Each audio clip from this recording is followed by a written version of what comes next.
Haryana H9 PM news channel में आप सबका स्वागत है। आइए आपको कराते हैं खबरों से। 3 गांव की पंचायत ने लिया फैसला, नहीं उठाएंगे रेल लाइन अधिग्रहण का मुआवजा। प्रहलादपुर के डोली गांव में 3 गांव की पंचायत हुई, जिसमें पाई की ढोली व प्रहलादपुर गांव के किसान एकत्रित हुए, जिनकी जमीन ऑर्बिटल रेल कॉरिडोर के लिए अधिग्रहित की गई और उन्हें मुआवजा देने की प्रक्रिया शुरू की गई।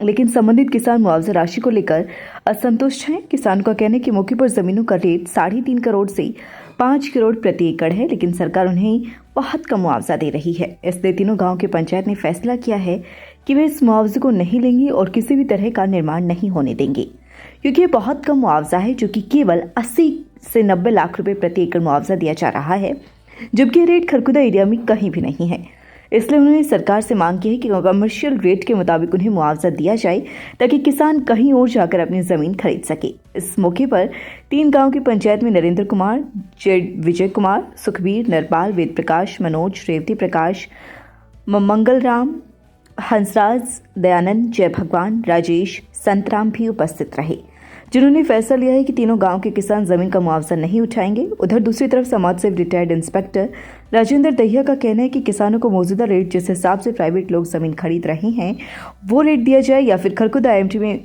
बदले में उतनी ही जमीन दी जाए, ताकि किसानों के साथ न्याय हो सके।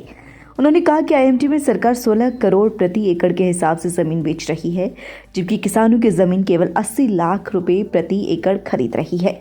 कई किसानों की जमीन की सीमा आपस में लगती है, एक तरफ 1.5 करोड़ प्रति एकड़, जबकि दूसरी तरफ 80 लाख रुपए प्रति एकड़ रेट दिया जा रहा है। यह भी किसानों के साथ न्याय संगत नहीं है। ऐसा है, जो जमीन अधिग्रहण कर रही है गवर्नमेंट, ये बिल्कुल गलत तरीके से कर रही है और किसान को मारने वाली बात है।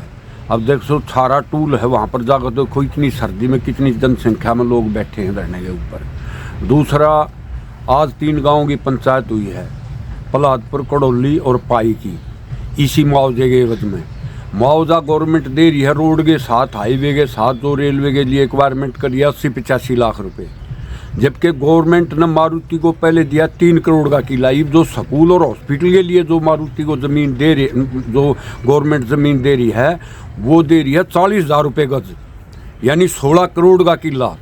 गवर्नमेंट किले को 16 करोड़ का बेच रही है और जमींदार को 85 लाख का दे रही, 85 लाख मुआवजा दे रही है। दूसरी बात, जैसे तुर्कपुर में इससे भी कम मुआवजा बताया, मंडोरे में अलग है, तुर्कपुर में हर गांव में अलग है, रेलवे लाइन का अलग है, उसके साथ अटैच किला का अलग है।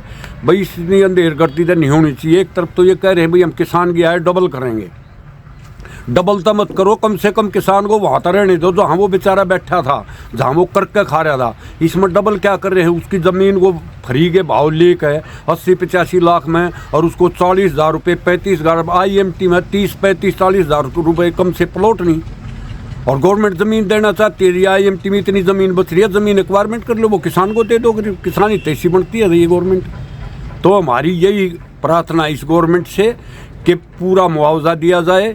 ज़मीन अगर अधिग्रहण कर रही है तो उसका रेट सही दिया जाए। जो पहले 2013-14 में कांग्रेस ने, सेंट्रल गवर्नमेंट ने कानून बनाया था, उसके तहत जो कानून है उसके तहत मुआवजा दिया जाए गवर्नमेंट किसान को। और किसान के पास ज़मीन कहाँ है, किसी के पास आधा एकड़ ज़मीन है, किसी के पास 1 एकड़ ज़मीन है, वो ज़मीन चली जाएगी और कोई साधन नहीं, बेरोजगारी है, बताओ वो क्या करेगा।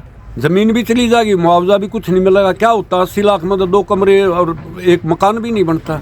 तो हमारी रिक्वेस्ट है गवर्नमेंट से, इस पर ध्यान दे। लोग ठंड में बैठे हैं, ये आंदोलन और ज़्यादा फैलेगा, इसलिए इसको फैलने से पहले ही इनको संतोषजनक जवाब देगा, संतुष्टि इनकी करनी चाहिए, इनको उत्तम मुआवजा देना चाहिए। सारे भाइयों हाथ जोड़कर राम राम है।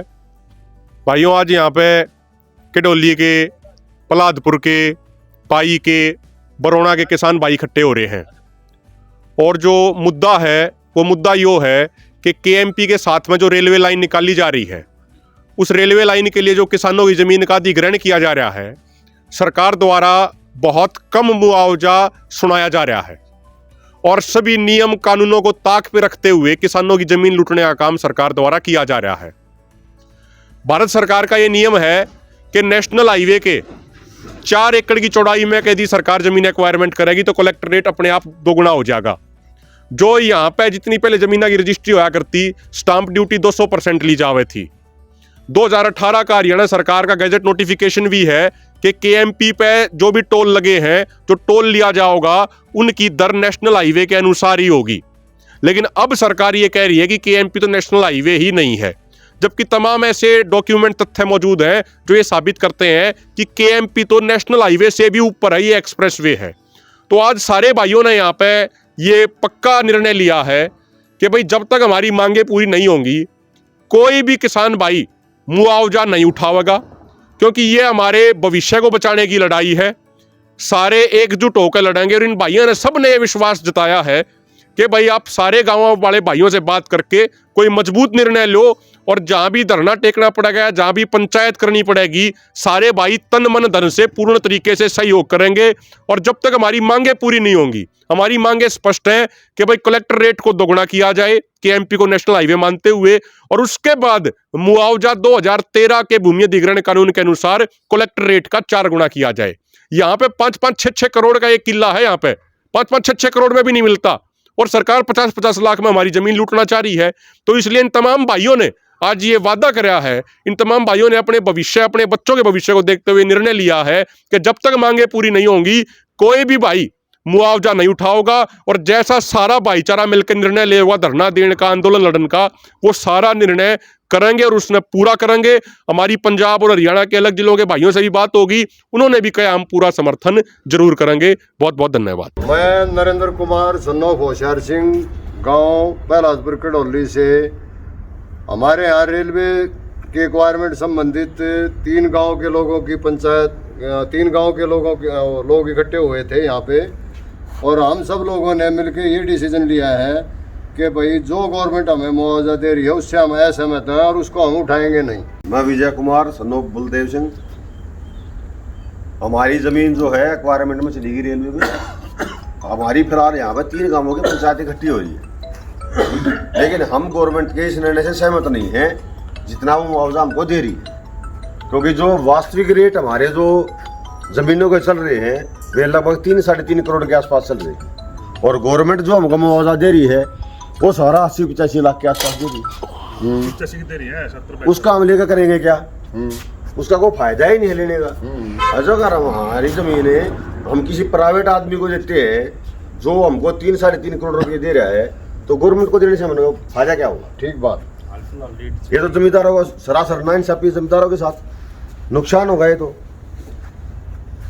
तो हमने 3 गांवों की पंचायत में इकट्ठा करके ये सहमति बनाई है अपनी कि हम में से कोई भी मुआवजा नहीं उठाएगा। एनएसएस वार्षिक कैंप का समापन प्रताप सिंह मेमोरियल वरिष्ठ माध्यमिक विद्यालय खरखुदा में एनएसएस वार्षिक कैंप जो कि 2 जनवरी 2023 से 8 जनवरी 2023 तक आयोजित हुआ, उसका समापन हुआ।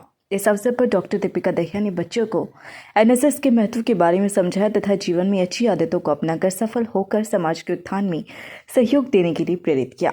उन्होंने पेड़ लगाओ, पर्यावरण बचाओ, चरित्र निर्माण, माता पिता बुजुर्गों की सेवा, बेटी बचाओ बेटी पढ़ाओ, लिंग अनुपात, विज्ञान वरदान या अभिशाप तथा महात्मा गांधी स्वच्छ भारत के सपने को साकार करने के लिए बच्चों को शपथ दिलवाई। इस अवसर पर डॉक्टर सुबोध दहिया ने स्वयं सेवकों को नशा मुक्त भारत के लिए प्रेरित किया। उन्होंने कहा कि जहां नशे से हमारे शरीर को नुकसान होता है, वहीं हमें आर्थिक नुकसान भी होता है। उन्होंने स्वयं सेवकों को नशे से दूर रहने के लिए प्रेरित किया। एनएसएस स्वयं सेवकों ने बड़े ही उत्साह से कैंप में भाग लिया। इस अवसर पर विद्यालय संस्थापक सत्यप्रकाश नंबरदार, पीओ फुलकुआर, सीमा भी उपस्थित थे। ट्यूलिप हॉस्पिटल सोनीपत एनसीआर का विश्वसनीय एवं हार्टटेक ओटी से युक्त हॉस्पिटल आपकी सेवा में 24 घंटे उपलब्ध। हृदय रोग विशेषज्ञ डॉक्टर अनुराग अरोड़ा व डॉक्टर अनुपमा सेठी अरोड़ा द्वारा संचालित ट्यूलिप हॉस्पिटल, विवेकानंद चौक, सोनी। बच्चों के चहुमुखी विकास के लिए प्रताप स्कूल खरखोदा का चयन करें ताकि आपके बच्चे संस्कार, शिक्षा, टेक्नोलॉजी, खेल, स्वास्थ्य एवं सांस्कृतिक गतिविधियों द्वारा विदेशों में तिरंगा फहराते हुए इंजीनियर, डॉक्टर, लेफ्टिनेंट तथा राजनेता बनकर देश एवं विदेशों में उच्च पदों को सुशोभित कर सकें। AP Garg public school, Sapla road, Kharkhoda. Special nursery wing, बच्चों के झूले, छोटे बच्चों की खेलने की व्यापक व्यवस्था, आधुनिक smart TV, computer lab, physics lab, bio lab, chemistry lab व हाईटेक लाइब्रेरी की सुविधा उपलब्ध। Admission and registration open. Nursery to 12th सभी प्रकार के खेलों की सुविधा। हर खबरों से अपडेट रहने के लिए चैनल को लाइक, शेयर और सब्सक्राइब जरूर करें। धन्यवाद।